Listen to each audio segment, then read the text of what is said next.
ओम श्री गणेशाय नमः। चलिए आज का अध्याय शुरू करते हैं। आज का अध्याय छठा अध्याय है। कल जहाँ तक हम लोगों ने सुना था, आज उसके आगे का अध्याय शुरू करते हैं। तो आज के अध्याय में सबसे पहले शिव जी द्वारा गणेश्वर की उपासना, यहाँ से ये अध्याय शुरू होता है। त्रिपुरासुर अपनी विजय के गर्व में फूल गया। उसने सोचा कि लगे हाथ इस भरंगी की स्त्री को भी क्यों न हथिया लिया जाए। ऐसा विचार करके वह कैलाश की ओर बढ़ा। उसे ज्ञात था कि पार्वती जी उसी के अधिकार क्षेत्र में आए हुए कैलाश में रह रही हैं, इसलिए उन्हें पाना कठिन नहीं है। पार्वती जी ने सुना कि त्रिपुरासुर उन्हें लेने के लिए आ रहा है तो वे कांप उठी। उन्होंने अपने पिता हिमराज से अपनी कष्ट कथा कही तो वे उन्हें एक गुफा में ले गए और वहां छिपकर रहने को कहा। जब पार्वती जी ना मिली तो त्रिपुरासुर उनकी खोज करने लगा, जिससे हिमनंदिनी तो नहीं मिली किंतु भगवान चिंतामणि की शुभ प्रतिमा अवश्य प्राप्त हो गई। उस दुर्लभ गणपति मूर्ति को लेकर अपने नगर की ओर चल दिया। मार्ग में त्रिपुरासुर ने देखा कि साथ साथ अनेकों बंदीजन श्री गणपति का गुणगान करते चल रहे हैं। तभी सहसा वह मंगल मूर्ति उसके हाथ से छूटकर अदृश्य हो गई। मूर्ति के अंतर्ध्यान होते ही बंदीजन भी अदृश्य हो गए थे। त्रिपुरासुर को बड़ी निराशा हुई। पाई हुई अमूल्य मूर्ति हाथ से निकल गई। यह उसके लिए शुभ शकुन नहीं था। इससे नितांत खिन्न मन हुआ। अपने नगर को वह लौट आया। उधर भगवान शंकर भी असुर के अत्यंत प्रबल सिद्ध होने के कारण चिंतित थे। उनकी समझ में नहीं आ रहा था कि उस दुर्दान दैत्य का दमन किस प्रकार किया जाए। वे इस चिंता में निमग्न थे कि नारद जी आ पहुंचे। शिव जी ने उनको अपना समयोचित सत्कार कर आसन दिया। तदंतर वार्तालाप आरंभ हुआ। देवादिदेव महादेव ने उन्हें बताया, देवर्षि आप इस समय अच्छे समय से आ रहे हैं। मैं समझता हूँ कि आप वर्तमान समस्या का समाधान सहज ही निकाल पाएंगे। देखो त्रिपुरासुर कितना प्रबल हो गया है। कोई भी महाबली उनके समक्ष टिक नहीं पाता। उसकी साम्राज्य लिप्सा तो बढ़ रही है और अब तो वह स्त्री धन आजीविका के साधन तथा उपासना के माध्यमों को भी हथिया लेना चाहता है। शूलपाणी की इस बात पर नारद जी विचार कर ही रहे थे कि उन्होंने एक चौंका देने वाली बात कही। कौतुक मुनि, बेचारे देवताओं को ही सामर्थ्य क्या, उस दैत्य ने तो मेरे भी सारे अस्त्र निष्फल कर दिए। उस पर किसी भी व्यक्ति और अमोघ अस्त्र का प्रभाव नहीं हुआ। नारद जी ने आश्चर्य से कहा, प्रभु आप यह क्या कह रहे हैं? आपके अमोघ अस्त्र निष्फल हो गए? यह कभी संभव नहीं है। मैं तो समझता हूँ कि या तो आप अपनी शक्ति को भूल गए अथवा यह सब आपकी ही लीला है। लोक के कल्याण और विमोहित प्राणियों को सचेत करने के लिए ही आप यह सब कर रहे हैं। शिव जी बोले, देवर्षि संसार में जहाँ जो कुछ भी हुआ होता है, हो रहा है, वह सभी कुछ लीला मात्र है, किंतु उस लीला में भी कुछ विशेषता उपस्थित हो जाती है, तब उसका उपाय भी करना पड़ता है। असुर की प्रबलता और देवताओं का अपकर्ष अवश्य ही विचारणीय है। इस समय यदि कोई उपाय आपकी समझ में आता है तो बताने की कृपा करें। देवर्षि ने कुछ विचार किया और कहा, हे सर्वेश्वर, हे सर्वज्ञ, हे देवादिदेव महादेव, आपसे क्या छिपा है और क्या उपाय बताऊं? फिर भी आप पूछते हैं तो बताता हूँ। आपने युद्ध के आरंभ में विघ्नेश्वर का पूजन नहीं किया, इसलिए पराजय का मुख देखना पड़ा। अब आप उनका पूजन करके युद्ध में तत्पर हों तो आपकी विजय अवश्य होगी। विघ्नेश्वर, शिव जी ने कहा, वह तो मेरा पुत्र है देवर्षि, उसे तो कर्तव्यवश ही मेरी सहायता करनी चाहिए। नारद जी ने मुस्कुराहट के साथ कहा, पुत्र यदि रूठ जाए तो उसे भी मनाना होता है शूलपाणी। फिर उस स्थिति में तो तपस्या और भी उलझ जाती है जब शत्रु पुत्र से बल पाकर ही पिता पर आक्रमण करे। शिव जी के हृदय को एक झटका लगा। तुरंत ही पूछ बैठे, तो क्या गणेश ने ही असुर को इस आक्रमण के लिए प्रेरित किया है देवर्षि? मैं तुम्हारी बात नहीं समझा। मुझे बताओ कि तुम कहना क्या चाहते हो। नारद जी बोले, यह तो सर्वविदित है महेश्वर, आपके पुत्र गणेश जी से वरदान पाकर ही त्रिपुरासुर अजय हो गया है। अब स्थिति यहाँ तक आ पहुंची है कि आप सर्वेश्वर भी को भी वह तुच्छ समझने लगा। इस स्थिति से निपटने के लिए आपको भी अपने पुत्र का पूजन करना होगा। शिव जी ने निश्चयात्मक स्वर से कहा, तो अवश्य करूंगा देवर्षि, मैं अभी से उनका पूजन आरंभ करता हूँ। नारद जी चले गए। शंकर जी ने दंडक वन में जाकर कठोर तप आरंभ किया। धीरे धीरे 100 दिव्य वर्ष व्यतीत हुए। तप करने में ही शिव जी को जमाई आ गई और तभी शिव जी के मुख से एक तेजोमय पुरुष का आविर्भाव हो गया। उसके 5 मुख, 10 भुजाएं, ललाट पर चंद्रमा था। उनकी देह कांति भी चंद्रमा के ही समान थी। वे कंठ में मुंडमाला, सर्पों के आभूषण था, मुकुट और बाजूबंद धारण किए हुए थे। उनके तेज के समक्ष अग्नि, सूर्य और चंद्रमा भी तिरस्कृत हो रहे थे। उन्होंने अपनी भुजाओं में 10 आयुध ले रखे थे। शिव जी ने उन्हें देखा तो सोचने लगे, क्या यह मेरा दूसरा रूप है? कहीं यह त्रिपुरासुर को ही तो की कोई माया तो नहीं है? यह स्वप्न है अथवा आदिदेव विघ्न विनाशक विनायक का साक्षात प्राकट्य? भरतराज ने उनके मन की बात जान ली। बोले, प्रभु, आप जो समझ रहे हैं मैं वही आदिदेव विनायक हूँ। वस्तुतः मेरे यथार्थ रूप को देवता, ऋषिगण तथा ब्रह्मा जी भी नहीं जानते।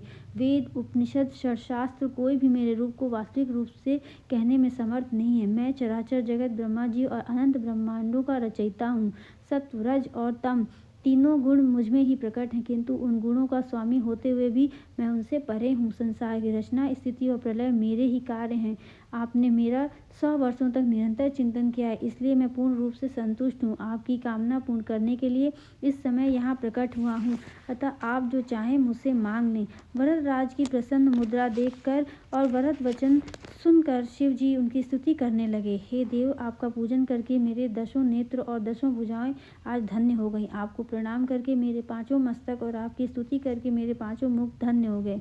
प्रभु, आप रजोगुण के द्वारा समस्त सृष्टि के रचते, सतोगुण द्वारा पालन करते और तमोगुण द्वारा प्रलय कर देते हैं। आप नित्य, निरपेक्ष और निर्लेप हैं।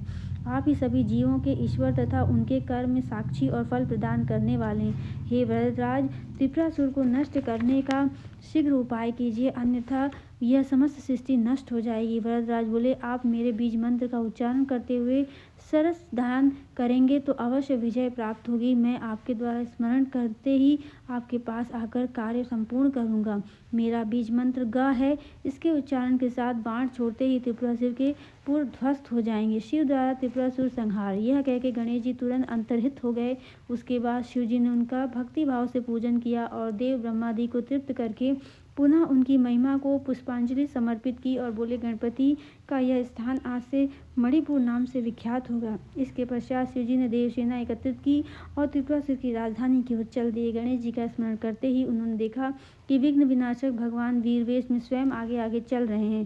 त्रिपुरासुर के तीनों पूर्व अभेद्य थे, इसलिए असुर जानता था कि मेरा कोई कुछ नहीं बिगाड़ सकता। फिर भी उसने सुरक्षा का बड़ा प्रबंध कर रखा था। शिव जी ने गणेश जी के द्वारा बताई गई हुई विधि से ग बीज मंत्र का उच्चारण करते हुए सरसंधान किया और एक ही बाण से त्रिपुरासुर के पुरों को ध्वस्त कर दिया। उस समय भगवती पार्वती भी अपने प्राण वल्लभ की विजय कामना करती गणपति पूजन में लगी रहीं। युद्ध में शिव जी की विजय हुई और त्रिपुरासुर मारा गया। देव सेना द्वारा भगवान त्रिपुरारी की जय के साथ ही गजानन भगवान की जय बोली जाने लगी। 7वां अध्याय अब शुरू होता है। पार्वती जी द्वारा गणेश पूजन। सूत जी बोले, हे शौनक, फिर ब्रह्मा जी ने व्यास जी को जगत जननी पार्वती जी द्वारा पुनः गणेश पूजन करने की बात बताई। महर्षि भृगु बोले, हे राजन, कार्तिकी पूर्णिमा में त्रिपुरासुर के भस्म होने का समाचार प्राप्त होने पर पार्वती जी गिरी गुहा से बाहर आईं और अपने पिता हिमाचल और पतिदेव त्रिपुरारी को कहीं न देखकर वे दुखतांत हो गईं और शोक के कारण रुदन करने लगीं। उनका रुदन एक भील ने सुना तो उसने हिमाचल के पास जाकर उनके रोने की बात बताई। इससे चिंतित हुए पर्वतराज अपनी पुत्री गिरजा के पास पहुंचे और पुत्री को धैर्य बनने लगे। उस संतत्र गिरजा नंदिनी ने कहा, पिताजी, न जाने भगवान शंकर कहाँ हैं। त्रिपुरासुर से युद्ध करने लगे थे और सुनते हैं कि वह असुर मारा गया, किंतु वे अभी तक लौट कर नहीं आए।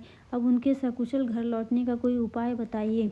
ब्रह्मा जी बोले, हे व्यास, हिमालय ने कुछ दर विचार किया और फिर कहने लगे, बेटी, भगवान गणेश का पूजन करो। कल प्रातःकाल उठकर शौचादि से निवृत्त होकर स्नान करना और विघ्नेश की मृण्मय मूर्ति बनाकर उसका षोडशोपचार से पूजन करना।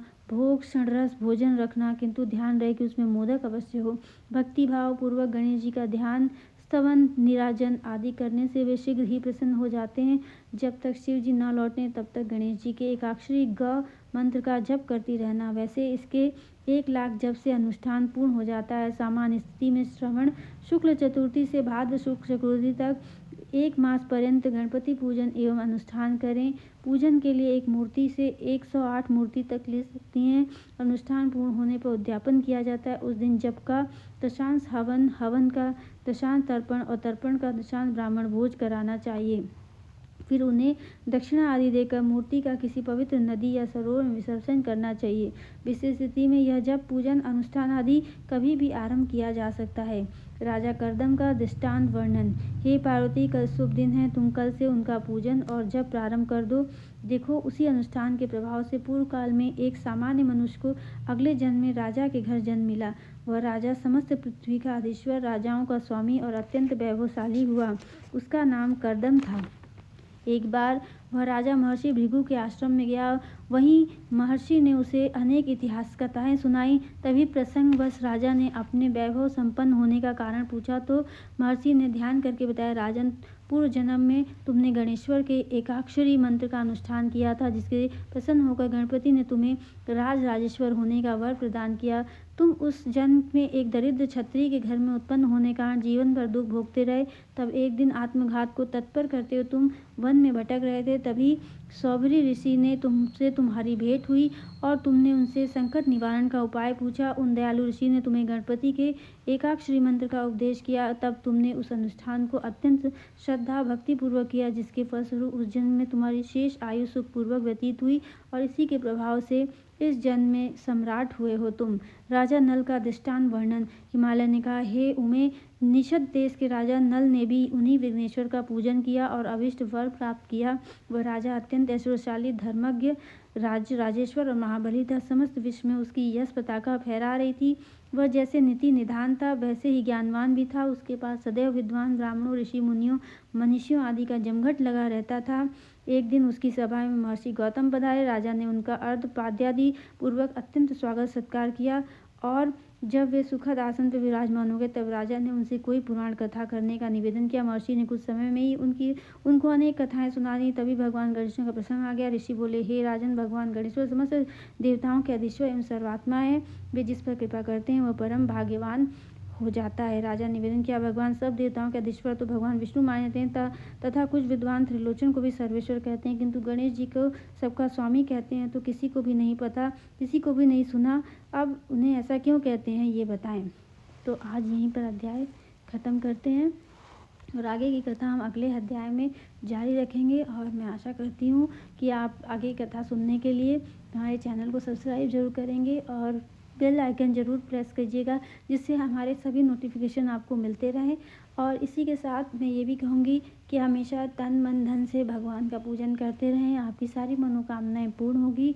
भगवान ही सब कुछ हैं, वही आपका सब कुछ अच्छा करते हैं। वो हमेशा ही अच्छा करते हैं, इसलिए उन पर हमेशा विश्वास बनाए रखें। खुद पर विश्वास रखें और भगवान पर विश्वास करें, तो कभी आपका कोई चीज़ ख़त्म नहीं होगा, नष्ट नहीं होगा। तब तक के लिए हम चाहते हैं और हम कहते हैं धन्यवाद और हमेशा बने रहें।